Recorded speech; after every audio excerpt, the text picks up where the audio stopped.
चलिए validation pipeline को action में देखते हैं। हम रॉ रोज से स्टार्ट करेंगे, एक्सपेक्टेड टाइप्स के लिए एक स्कीमा डिफाइन करेंगे और हर एक रो के थ्रू वॉक थ्रू करेंगे।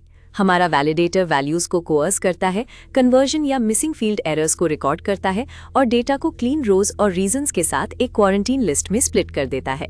फाइनली हम वैलिड रोज और क्वारंटीन रोज को प्रिंट करेंगे ताकि आप इंस्पेक्ट कर सकें कि क्या पास हुआ और क्या फेल। एक कॉमन मिस्टेक जो लोग करते हैं वो है कोअर्स्ड वर्जन बनाते टाइम ओरिजिनल रो को मॉडिफाई कर देना, जिससे ऑडिट ट्रेल करप्ट हो जाता है। शुरुआत हम टाइप हिंट्स के लिए जरूरी टाइपिंग हेल्पर्स को इंपोर्ट करके करेंगे और एक छोटा डेटा सेट डिफाइन करेंगे जो CSV रोज को मिमिक करता है। हर रो एक डिक्ट है जिसमें स्ट्रिंग वैल्यूज हैं। बाद में वैलिडेशन दिखाने के लिए कुछ वैल्यूज को जानबूझकर मैलफॉर्म रखा गया है। हम म्यूटेबल डिफॉल्ट आर्ग्यूमेंट्स को अवॉइड करेंगे क्योंकि रिजल्ट्स कलेक्ट करने वाले फंक्शंस डिफाइन करते टाइम ये एक कॉमन पिटफॉल है। कोई भी प्रोसेसिंग शुरू करने से पहले रॉ रोज को प्रिंट करके हम अपने इनपुट को वेरीफाई कर सकते हैं। इसके बाद हम स्कीमा डिफाइन करेंगे जो हर फील्ड नेम को उस पाइथन टाइप से मैप करता है जो हम कोवर्जन के बाद एक्सपेक्ट कर रहे हैं। बिल्ट इन टाइप्स जैसे इंट, str और फ्लोट यूज करने से हम टाइप कंस्ट्रक्टर को डायरेक्टली कॉल कर सकते हैं, जिससे हमें स्ट्रिंग्स या लुकअप टेबल्स की कोई जरूरत नहीं पड़ती। एक फ्रीक्वेंट एरर जो अक्सर होती है वो है टाइप्स को स्ट्रिंग्स के तौर पर स्टोर करना, जिसके लिए eval या डिक्शनरी मैप की जरूरत पड़ेगी और इससे बग्स भी आ सकते हैं। वैलिडेशन स्टार्ट करने से पहले स्कीमा को प्रिंट करने से ये कंफर्म हो जाता है कि हमारी मैपिंग बिल्कुल करेक्ट है। अब हम कोर वैलिडेशन फंक्शन लिखेंगे जो एक रो और एक स्कीमा लेता है और कोअर्स्ड वैल्यूज के लिए एक एरर लिस्ट और एक डिक्ट क्रिएट करता है। हर फील्ड के लिए हम चेक करते हैं कि की एग्जिस्ट करती है या नहीं। मिसिंग कीज पर एक एरर जनरेट होता है। जो वैल्यूज प्रेजेंट है उन्हें एक्सपेक्टेड टाइप में कास्ट किया जाता है, जहां हम वैल्यू एरर और टाइप एरर को कैच करते हैं। सारी फील्ड्स को प्रोसेस करने के बाद हम एक फ्लैग, कोअर्स्ड रो या फेलियर पर एम्प्टी डिक्ट और एक semicolon joint error message return करते हैं। लोग अक्सर बेयर एक्सेप्ट यूज करने की गलती करते हैं जो प्रोग्रामिंग एरर्स को हाइड कर देता है। आइए देखते हैं कि वैलिडेटर हर वैल्यू को टाइप कंस्ट्रक्टर्स इंट, फ्लोट और str का यूज करके कैसे कोअर्स करता है। अगर स्ट्रिंग पास नहीं हो पाती जैसे इंट के लिए 20 तो वैल्यू एरर रेज होता है, जिसे कैच करके हम एक इन्फॉर्मेटिव एरर मैसेज में बदल देते हैं।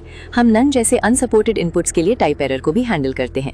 एक फ्रीक्वेंट मिस्टेक ये मान लेना है कि हर स्ट्रिंग बिना चेक किए कन्वर्ट हो सकती है, जिससे अनकॉट एक्सेप्शंस आते हैं और पाइपलाइन क्रैश हो जाती है।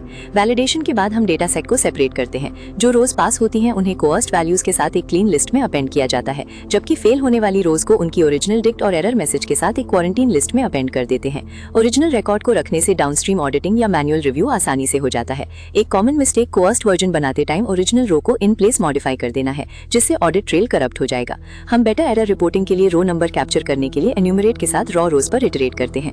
लूप के अंदर हम वैलिडेट रो को कॉल करते हैं, फिर बुलियन फ्लैग के बेस पर हम कोअर्स्ड रो को वैलिड लिस्ट में या ओरिजिनल रो और एरर को इनवैलिड लिस्ट में ऐड कर देते हैं। जब हमें ट्रेस करना हो कि सोर्स फाइल की किस लाइन में प्रॉब्लम है तो एन्यूमरेट बहुत काम आता है। एक टिपिकल मिस्टेक वैलिड और इनवैलिड दोनों रिजल्ट्स के लिए सेम लिस्ट वेरिएबल को रीयूज करना है, जिससे क्रॉस कंटामिनेशन होता है और डिबगिंग मुश्किल हो जाती है। हम मिसिंग कीज को वैलिडेशन एरर्स की तरह ट्रीट करते हैं और एरर लिस्ट में मिसिंग एज जैसा एक स्पेसिफिक मैसेज ऐड करते हैं।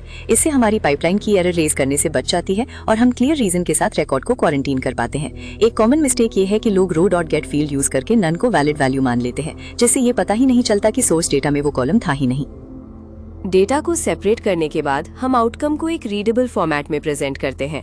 हम वैलिड रोज को डिक्शनरीज की एक लिस्ट की तरह प्रिंट करते हैं और फिर इनवैलिड लिस्ट पर आइट्रेट करके हर ओरिजिनल रिकॉर्ड को उसके एरर मैसेज के साथ दिखाते हैं। इससे एनालिस्ट्स के लिए इंस्पेक्ट करना आसान हो जाता है कि कोई रो क्वारंटीन क्यों हुई। एक फ्रीक्वेंट मिस्टेक पूरी इनवैलिड लिस्ट को बिना फॉर्मेटिंग के डंप कर देना है, जो लार्ज डेटा सेट्स के केस में बहुत ओवरवेलमिंग हो सकता है। अब हम इस लॉजिक को एक रीयूजेबल फंक्शन वैलिडेट पाइपलाइन में इनकैप्सुलेट करेंगे, जो रोज का कोई भी इटरेबल और एक स्कीमा एक्सेप्ट करता है और वैलिड और इनवैलिड दो लिस्ट्स रिटर्न करता है।